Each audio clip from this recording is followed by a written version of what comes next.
ዛሬ የተገናኘነው ማብራሪያ በሚያስፈልገው መንግስት የአካሄድ ወይም በአሰራር ስርዓት ውስጥ ሙስናና ብልሹ አሰራርን እንዲሁም የወንጀል አካሄዶችን በተመለከተ ከህዝብ ለቀረበለት ከህዝብ ጋር ሲወያይ ስርዓቱ ላይ ቼክ ብታደርጉልን ብታዩልን እንደዚሁም ደግሞ ወርዳችሁ ብታረጋግጡልን ብሎ ህዝብ በጠየቃቸው የአገልግሎት መስጫ ማዕቀፎች ሁሉ ራሱን በመፈተሽ በማየት ስለወሰዳቸው የህግና ተጠያቂነት አካሄዶችና መረጃዎችን ማብራሪያ የያዘ ነው።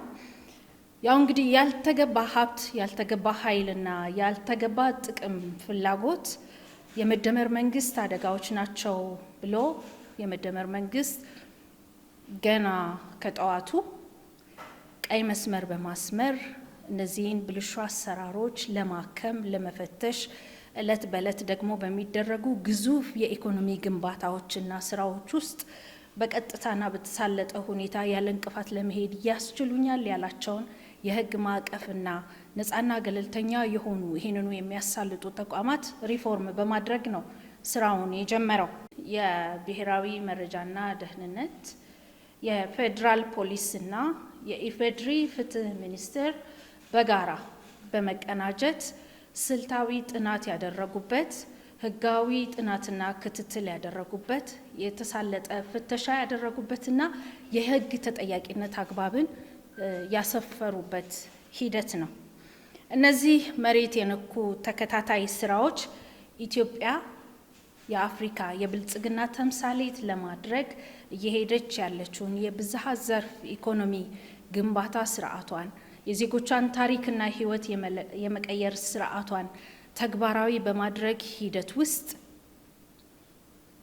የሚያጋጥሙ እንቅፋቶችና አሜኬላዎችን በተሳለጠ የህግ አግባብ የመጠየቅ ማዕቀፍ ለማየት እንዲያስችል በሚል የተዘጋጀ ነው። እነዚህ ታላላቅ ምሳሌ ሊሆኑ የሚችሉ ግንባታዎችና ስራዎች ሲከናወኑ ሁሉም ምሳሌዎች በአንድ መስመር ይፈሳሉ ብሎ ማሰብ አይቻልም። አንዳንድ ህገወጥነትን የመፈለግ በህገወጥነት የመክበር የመፈለግ እሳቤዎችና አዝማሚያዎች በስርዓቱ እድገትና ግዙፍ የኢኮኖሚ እንቅስቃሴ ውስጥ ሲተገበሩ ይታያል። ህብረተሰቡ ማስተያየት ይሰጣል።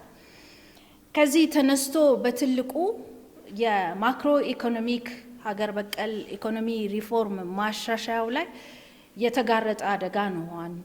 ይህ ማክሮ ኢኮኖሚ ሪፎርም ህጋዊ ሆኖ ውጤታማ ሆኖ ህብረተሰቡ ላይ የኢኮኖሚ ውጤታማነትን ሊያመጣ በሚችል ሁኔታ እንዳይተገበር ለማድረግ እሳቤዎች ብቅ ብለው ታይተዋል። እነዚህም በልማት ድርጅቶች፣ መንግስት ተቋማት ውስጥ ባሉ ኃላፊዎች፣ በግለሰቦችና በነጋዴዎች የታዩ ናቸው። በተለይም ህገወጥነትና የሙስናና ብልሹ አሰራር ተቀናጅቶ መረብ ለመጣል መሞከር፣ አሰራርን ገብቶ እንዳይሳለጥ በማጓተት ወይም ደግሞ በትክክለኛው መንግስትና ህብረተሰቡ ሊያገኝ የሚገባውን ጥቅም በመሰወር የተጋነነ ዋጋና የተጋነነ የኢኮኖሚ ጫና እንዲፈጠር በማድረግ ህብረተሰቡ ላይ ምሬትን መጫንና ህብረተሰቡን ማሳቀቅ እንዲጮህም ማድረግ ዓላማና ታሳቢ ያደረጉ ሂደቶች ናቸው። ከዚህ ተነስቶ አንደኛው እንደ ምሳሌ የምናየው በንግድ ስርዓቱ ላይ የሚታይ ነው። ኮንትሮባንድ ንግድ እንዲኖር ማድረግ፣ በተለይ መሰረታዊ የግብአት ወይም ህብረተሰቡ የሚጠቀማቸውን ሸቀጦች በህጋዊ መንገድ እንዲገቡ ከማድረግ ውጪ በኮንትሮባንድ እንዲገቡ የሚያደርግ ህገወጥነትን የሚያስፋፋ የንግድ ስርዓት እንዲመጣ ሙከራዎች የማድረግ፣ የተደራጀ ኢኮኖሚ አሻጥርን ማድረግ ናቸው። ለነዚህ ሰፊ ኦፕሬሽኖች ተካሂደዋል። መንግስት በዚህ ድርጊት የተሳተፉ አካላትን በመለየት ሰፊ ጥናት ከተደረገ በኋላ የፍጆታ እቃዎች ላይ በተለይ ከፍተኛ የተጋነነ ዋጋ እንዲጨመር ማድረግ፣ የውጭ ምንዛሪ ለዚህ ተብሎ የተዘጋጀን በተገቢው ያለመዋልና የዋጋ ንረት እንዲፈጠር በሚያደርጉት ላይ ህዝብን በዕለት ተዕለት የኑሮ ላይ ጫና እንዲሰማው የሚያደርጉ የተጋነኑ ዋጋዎችን ማድረግ ብቻ ሳይሆን ከገበያ ላይ የምርት እጥረት እንዲከሰት በመጋዘኖች ውስጥ ክምችቶችን በማድረግ ከህዝቡ መደበቅና ለተጋነነ ዋጋ ህብረተሰቡ እንዲጋለጥ የማድረግ አዝማሚያና ትግበራዎችን ነው በሰፊ ኦፕሬሽን የያዘው። በዚህም ላይ ከ7000 በላይ የሆኑ የንግድ ተቋማት፣ ግለሰቦች፣ ሱቆች እና መጋዘኖች የህግ እርምጃ ተወስዶባቸዋል፣ እንዲዘጉ ተደርገዋል። የእርምት እርምጃም ተደርጎ ጥብቅ ቁጥጥር በመደረጉ ምክንያት አሁን ባለው ሁኔታ ማሻሻያዎች ኖሮ እርምጃዎቹ ውጤታማ ፍሬ እያሳዩ ይገኛሉ። ሌላው የፋይናንስ ተቋማት ህገወጥ የገንዘብ ዝውውር እንዲነካኩ ማድረግ ነው። ይህ ማክሮ ኢኮኖሚ ማሻሻያው ላይ ከፍተኛ ጫና ይኖረዋል። በተለይ ደግሞ የጥፋት ኃይሎቹ ሀዋላ ላይ ሀዋላና የጥቁር ገበያ ምንዛሪ ስርዓት እንዲሰርጽ በማድረግ ጥቃቅን የፍጆታ እቃዎች ላይ ዋጋ እንዲጨመር ማድረግ፣ እንደዚሁም ነጋዴዎች ከባንኮች ማግኘት የሚገባቸውን የውጭ ምንዛሬ በአንድ በኩል እንዳያገኙ ማድረግ፣ በአንድ በኩል ደግሞ የባንክ የገንዘብ ልውውጥ ስርዓት ላይ ጫና ሊፈጥር የሚችልና መንግስት ማግኘት የሚገባውን የውጭ ምንዛሬ በቀጥታ ወደ ባንክ እንዲመጣ ያለማድረግ ያልተሳለጠ ነገር ግን እንቅፋት ሊሆን የሚችል የንግድ ስርዓትን ገበያው ላይ ማስፈን ነው። እዚህም ላይ በተሰራው ኦፕሬሽን በተለይ የውጭ ምንዛሬን በስውር በማንቀሳቀስና ጥቁር ገበያን በማስፋፋት ወደ 169 ግለሰቦችና በንግዱ ላይ የተሰማሩ ተቋማት በህግ አግባብ ተጠያቂ እንዲሆኑ ተደርገዋል። ሌላው የተደራጀ የሳይበር ኔትወርክን በመጠቀም ወንጀልን መፈጸም ነው። ይህም እንደዚሁ በፋይናንስ ተቋማት ላይ ለመተግበር የተሞከረባቸው ሁኔታዎች አሉ። ገንዘብ በመቀነስ ወይም በማጭበርበር ከግለሰቦች አካውንት ለመውሰድ መሞከር፣ እንደዚሁም ኤቲኤም ማሽኖች እንደዚሁ በማጭበርበር ለመውሰድ መሞከር፣ ክሪፕቶ ከረንሲ መተግበሪያዎችን እንደዚሁ ያለ ፈቃድ በኢትዮጵያ ውስጥ እንዲሰሩ በማድረግ ግለሰቦች አካውንት ላይ ጫና የፈጠሩ ተቋማት እንደዚሁ ያለ ፈቃድ ክሪፕቶ ከረንሲን እዚህ የተገበሩ ተቋማትም ጭምር በህግ አግባብ ተጠያቂ ተደርገዋል። ሌላው ሀገር በምትልካቸው ምርቶች ውስጥ በታማኝነት የሚሰጣቸው በገበያው ሂደት የሚያገኙትን የውጭ ምንዛሪ ገቢ በቀጥታ ወደ ሀገር ውስጥ ከማስገባት ይልቅ የማሸሽ ስራ ውስጥ የተጠመዱ አላግባብ ጥቅም የሚፈልጉ ነጋዴዎች ላይ የሚታይ ነው። ይህም ኢኮኖሚውን በትልቁ ይጎዳል። ስለዚህ እዚህም ላይ ሰፋፊ ኦፕሬሽኖች በመስራት ጥብቅ ተጠያቂነት እንዲሰፍን ተደርጓል። ሌላው ከኢኮኖሚ ጉዳቱ በላይ ማህበረሰባችን ላይ የማህበረሰባዊ ቀውስ በማምጣት ከፍተኛ አዝማሚያ ያሳይ የነበረው የቤቲንግ ቤቶች አዝማሚያ ነው። ይህ ያለ ፈቃድ ከብሔራዊ ሎተሪም ሆነ ከስፖርት ተቋማት ከንግድ ቢሮ ፈቃድ ሳያገኙ ቤቲንግ ቤቶችን ማከናወን ነው። ይህ እንደ መንግስት እና እንደ ማህበረሰባችን ላይ ከፍተኛ ቀውስ የሚያሳድር ለኢኮኖሚ መቃወስ የሚዳርግ እንቅስቃሴ ነው። እዚህም ላይ እንደዚሁ ከፈቃድ ውጪ መንቀሳቀሳቸው ብቻ ሳይሆን ያለውን ማህበረሰባዊና ኢኮኖሚያዊ ጫና በማየት ቤቶቹ እንዲዘጉና ህጋዊ እርምጃ እንዲወሰድባቸው የተደረጉ ናቸው። ፈቃድ ሳያወጡ በበየነ መረብ እንደዚሁ ህገወጥ ስራ ከነዚህ ቤቶች ጋር በማያያዝ ይሰሩ የነበሩ ተቋማትም እንዲዘጉና ህጋዊ ተጠያቂነት እንዲሰፍንባቸው ተደርጓል። እነዚህ አካላት እንግዲህ ህጋዊ ግብርን ወይም ህጋዊ ፈቃድን የመሸሽ አዝማሚያ ነው አንዱ በሀገር ኢኮኖሚ ላይ። ሁለተኛው ዜጎችን በከፍተኛ ደረጃ ከመበዝበዝ አልፈው ያልተገባ ስርዓት ልምምድን በማህበረሰባችን ላይ በማለማመድና በማስረጽ ጫናቸው ከፍተኛ ነው። ያለውን ጫና በማየት ህጋዊ ተጠያቂነት እንዲሰፍን ተደርጓል። ሌላው እንግዲህ ውስብስብ የፋይናንስ ወንጀልን ለማስቆም መንግስት ባደረገው ጥብቅ ክትትል 36 ህገወጥ የቤቲንግ ድርጅቶችን እንዲዘጉ ተጠያቂም እንዲሆኑ ነው ያደረግነው። ከዚህ ሁሉ ባለፈ እንግዲህ በሀገራችን ኢኮኖሚ ውስጥ ከአምስቱ ብዝሃ ዘርፍ የኢኮኖሚ ፒላሮች ወይም ምሰሶች አንዱ የሆነው የማዕድን ዘርፉ ነው። የማዕድን ዘርፉ እያሳየ የመጣው የሀገር ውስጥ የውጭ ምንዛሪ እድገት የምታውቁት ነው በኢኮኖሚ ውስጥ። ከዚህ ባለፈ ይሄን ዘርፍ ለመጉዳት በሚችል መልኩ ህገወጥ በሆነ መልኩ የሚደረጉ እንቅስቃሴዎች ናቸው። የወርቅ ሽያጭና ወርቅ ላይ ያለው ህገወጥ ዝውውር ነው። እዚህ ላይ የሚታየው እንግዲህ ሀገራችን ትልቅ የውጭ ምንዛሪ የምታገኝበት ዘርፍ ቢሆንም ወርቅ በቀጥታ ወደ ብሔራዊ ባንክ መጥቶ ህጋዊ ልውውጥ ከማድረግ ይልቅ ወደ ኮንትሮባንድ ንግድ እንዲገባ በማድረግ ይህንን በማሳለጥ ከሀገር በማሸሽ ድለላ ውስጥ በመግባት ሀገር ማግኘት የሚገባትን ጥቅም እንድታጣ የሰሩ አካላት ናቸው። ይህንንም በተደራጀ የሀብት ምዝበራ ወንጀል ተጠያቂ በማድረግ አምራቾች፣ አዘዋዋሪዎች፣ ደላሎች ጨምሮ 138 ግለሰቦች በህግ ቁጥጥር ስር ውለዋል። በዚህም ምክንያት እዚህ ዘርፍ ላይ ያሉ እንቅፋቶችና ችግሮችን በበቂ ሁኔታ ትርጉም ባለው ሁኔታ እንዲሳለጥና ሂደቱም የተሳካ እንዲሆን ክትትል እየተደረገለት ይገኛል። ማህበረሰባችን በየዕለቱ ከሚፈልገው የኢኮኖሚ ማሳለጫ ግብአት አንዱ ነዳጅ ነው።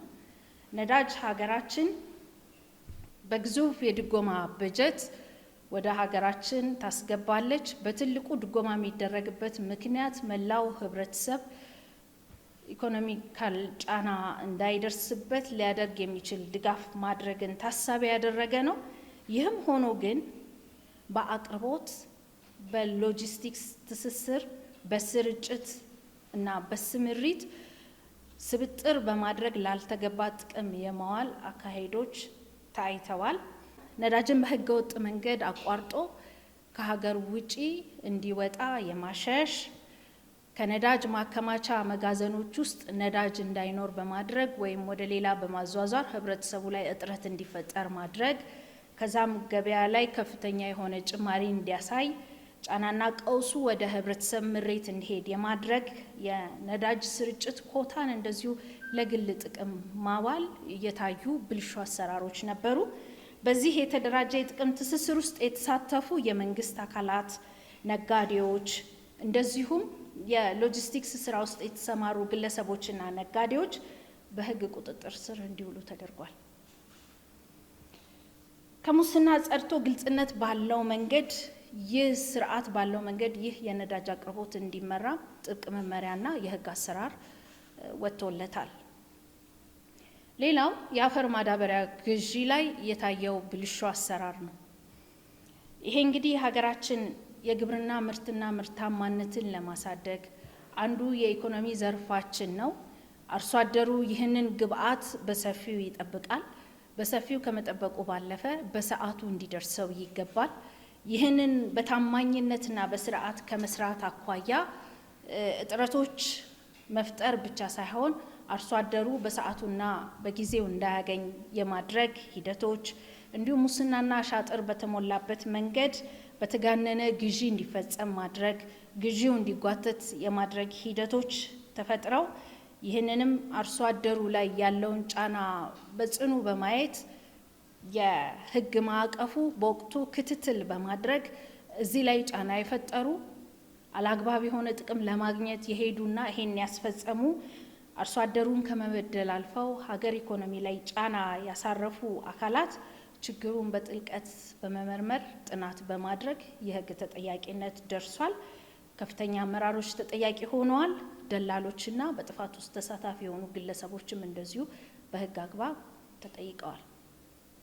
ሌላው የኢትዮጵያ ኤሌክትሪክ ኃይል አገልግሎት ነው። እንግዲህ እዚህ ተቋም ላይ ተቋሙ በልዩ የፕሮጀክት የመፈጸም አቅሞቹና እንዲሁም ተቋሙ ከእለት ዕለት ትርፋማ ወደ መሆን የመጣበት የቅርብ ጊዜ የተቋሙ ገጽታዎች ናቸው። ያም ሆኖ አሁንም የተጋነነ ዋጋ ለፕሮጀክቶች የመፈለግ የመዝረፍ የሚመስሉ ያልተገባ ዋጋ እንዲወጣላቸው የሚደረጉ የፕሮጀክት ግብአቶችን ገበያ ላይ ለማግኘት መሞከር፣ የኃይል መሰረተ ልማት ወደኋላ እንዲጓተት ኃላፊዎች፣ የፕሮጀክት አስተባባሪዎችና ተባባሪ ኮንትራክተሮች በመመሳጠር ጠንካራ የኢኮኖሚ ጫና ሊያሳድር የሚችል የቅንጅት እና ብልሹ አሰራር በጥናት ተደርሶበት ኮንትራክተሮች፣ መንግስት ኃላፊዎችና በዚህ ስራ ውስጥ የተሳተፉ ግለሰቦችና ነጋዴዎች ተጠያቂ ሆነዋል።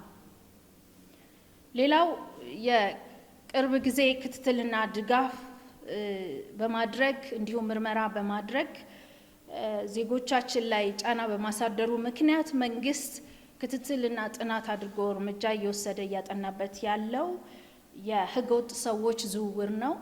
በተለይ በስራና ክህሎት ሚኒስቴርን መሰረት አድርጎ የዜጎችን ህጋዊ መብትና ደህንነት ማስጠበቅ የመንግስት ትልቁ ኃላፊነት ነው።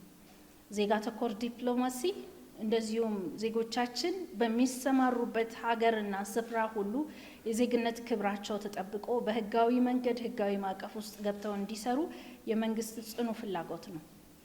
ይህም ሆኖ እያለ ግን የስራ ክፍል ሲስተምን በማዛባት ዜጎች በሚያደርጉት የስራ እና ስራን መሰረት ያደረገ ከሀገር ሀገር ዝውውር ላይ ህገወጥ ከሆኑ ኤጀንሲዎች ጋር ህጋዊ ሪፖርት በማስመሰል ውል እንዲፈጽሙ ማድረግ፣ ሀገር የስራ ውል ከሌላት ሀገሮች ጋር የስራ ስምሪት እንዲደረግ የሚያደርጉ ኤጀንሲዎች ጋር ውል በመፈጸም እንደዚሁም ያልተገባ ኮሚሽን ከዜጎች በመቀበል ዜጎች ላይ ኢኮኖሚ ጫና ሊያሳድር የሚችል ዜጎች ሀገር ውል ካልፈጸመችባቸው ሀገራትም ሄደው የኢኮኖሚና የስነ ልቦና ጫና እንዲሁም ኪሳራ እንዲደርስባቸው የማድረግ ህገወጥ አሰራሮችን መከተል ነው።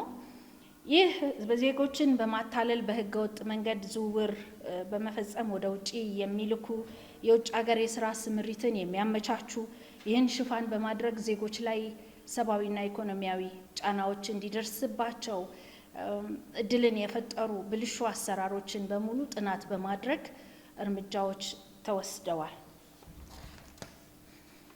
በዚህም 8 ከፍተኛ የመንግስት አመራሮች እንዲሁም ኤጀንሲዎችና ይህን አሰራር ሲያሳልጡ የነበሩ ደላሎች በጥብቅ የህግ አሰራር ተጠያቂ እንዲሆኑ ተደርጓል። ከዛም አልፎ ይህ ዜጎችን ወደ ውጭ የስራ ስምሪት የመላክ ስርዓት ተጠያቂነት ባለውና በጥብቅ የህግ ማዕቀፍ እንዲከናወን ስርዓት ተበጅቶለታል። እንግዲህ እዚሁ ህገወጥ ዝውውር ላይ ዓለም አቀፍ በረራን ተጠቅመው የሚደረገውን ጨምሮ በህገወጥ ደላሎች በቦርደር ጭምር በተለያዩ አቅጣጫ ከሀገር ዜጎች በሊቢያ በኩል እንዲወጡ፣ በጅቡቲ በኩል እንዲወጡ እንዲሁም በሞያሌ በኩል እንዲወጡ የማድረግ ስራዎችና ስብጥሮችም ነበሩ። ይሄ ዜጎቻችን ህይወት ላይ ጫና የፈጠረ በተለይ መረጃ በተደራጀ ሁኔታ ባላገኙ ዜጎቻችን ላይ ለዚህ የተበላሸ አሰራር ጫና በመፍጠር ዜጎች ላይ ጉዳት ያደረሰ ነው። ይህንን በጥብቅ የህግ አግባብ እየተመረመረም ያለ ምርመራው የቀጠለ ነው። ሌላው ገቢዎችና ጉምሩክ ዘርፍ የታዩ የግብር ስወራና የኮንትሮባንድ አሻጥሮች ናቸው። እነዚህ እንግዲህ በተለይ ጉምሩክ ከገቢ ዘርፍ ግብር ስወራ ጋር ተያይዞ እንደዚሁም ከህገወጥ ግብር ግምገማ ጋራ የተዛባ የግብር ግምት ከማድረግ ጋራ እንዲሁም ከኮንትሮባንድ እቃዎች ዝውውር ጋር በተያያዘም እንደዚሁ ከፍተኛ የሙስና ወንጀሎች አዝማሚያዎች የሚያሳዩ ሂደቶች ተገኝተዋል። ታክስን በአግባቡ ያለመሰብሰብ፣ ነጋዴውን እውነተኛ የገቢ መጠን እንዲደብቅ እድሉን ማመቻቸት፣ የገቢ እቃዎችን በዋጋ ማሳነስና መደራደር፣ በመንግስት ካዝና መግባት የነበረበት በቢሊዮኖች የሚቆጠር ገቢ እንዳይገባ መደራደርና መመሳጠር እስከ ባለሙያዎች ድረስ የሚወርድ የሙስና ፍላጎትና ስምሪቶች ነበሩ። ሀገርን የማልማት አቅም ባዳከሙ በእነዚህ አካላት ላይ መንግስት የማያዳግም የማጥራት እርምጃ አድርጓል። አሁንም እንደዚሁ እያደረገ ይገኛል። በእነዚህ የግብር አሰባሰብ ስርዓቱን ባዛቡ ወይም እንዲዛባ በርና እድል በከፈቱ ሀገር ማግኘት የሚገባትን ጥቅም እንዳታገኝ በሰሩ እና ለልዩ ጥቅም በተጋበዙ አካላት ላይ የህግ እርምጃ ተወስዷል። አሁንም በጥናትና በምርመራ ሂደት ያሉ አሉ። በአጠቃላይ እነዚህ ብልሹ አሰራሮች፣ አዝማሚያዎች፣ ፍላጎቶችና ሂደቶች ስር ሳይሰዱ ፍላጎቶቹን በመግታት በህግ አግባብ የማየት አሰራሮችን የማዘመን በተለይ አንዱ የኢኮኖሚ ዘርፍ የሆነው ዲጂታላይዜሽን አገልግሎት አሰጣጥ ተጠያቂነትና የስራ ስምሪት ላይ ግልጽ መረጃን በማደራጀት ጉልህ ሚና የያዘ በመሆኑ መንግስት አሰራሮችን የማዘመን፣ ተጠያቂነትን የማስፈን፣ ብልሹ አሰራርን ደግሞ በህግ የመጠየቅና የማስተካከል ተደግመውም እንዳይፈጠሩ የማድረግ አካሄዶቹን አጠናክሮ ይቀጥላል። ህብረተሰቡ ገና ከጅምሩ ስጋቱን ሲገልጽ እጅና ጓንት ሆኖ ከመንግስት ጋር ወደ መሬት በመውረድ የተጀመረው ይህ የፍተሻ፣ የምርመራ፣ የማጥራትና እርምጃ የመውሰድ ስራ ቀን በቀን የመደመር መንግስት ስራው አድርጎ የሚሄድበት ምክንያት ለህዝባችን የገባነው ቃልና የሚጠበቅብን የስራ ኃላፊነት ያስገድዱናል። የተቀናጀ ጸረ ሙስና ትግላችን ተጠናክሮ የሚቀጥል ይሆናል። አመሰግናለሁ።